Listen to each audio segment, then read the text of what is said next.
جن لوگوں نے اپنے پروردگار سے کفر کیا ان کے اعمال کی مثال راکھ کی سی ہے کہ آندھی کے دن اس پر زور کی ہوا چلے جو اسے اڑا لے جائے۔ اسی طرح جو کام وہ کرتے رہے ان پر ان کو کچھ قابو نہ ہوگا۔ یہی تو پرلے سرے کی گمراہی ہے۔ کیا تم نے نہیں دیکھا کہ اللہ نے آسمانوں اور زمین کو تدبیر سے پیدا کیا ہے؟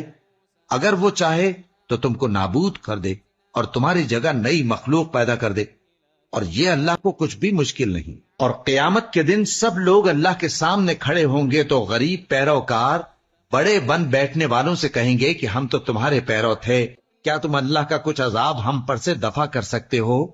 وہ کہیں گے کہ اگر اللہ ہم کو ہدایت کرتا تو ہم تم کو ہدایت کرتے۔ اب ہم گھبراہٹ ظاہر کریں یا صبر کریں ہمارے حق میں برابر ہے، کوئی جگہ رہائی کی ہمارے لیے نہیں ہے۔ اور جب حساب کتاب کا کام فیصل ہو چکے گا تو شیطان کہے گا جو وعدہ اللہ نے تم سے کیا تھا وہ تو سچا تھا، اور جو وعدہ میں نے تم سے کیا تھا وہ جھوٹا تھا، اور میرا تم پر کسی طرح کا زور نہیں تھا۔ ہاں، میں نے تم کو گمراہی اور باطل کی طرف بلایا تو تم نے جلدی سے اور بے دلیل میرا کہنا مان لیا۔ تو آج مجھے ملامت نہ کرو، اپنے آپ ہی کو ملامت کرو۔ نہ میں تمہاری فریاد رسی کر سکتا ہوں اور نہ تم میری فریاد رسی کر سکتے ہو۔ میں اس بات سے انکار کرتا ہوں کہ تم پہلے مجھے شریک بناتے تھے۔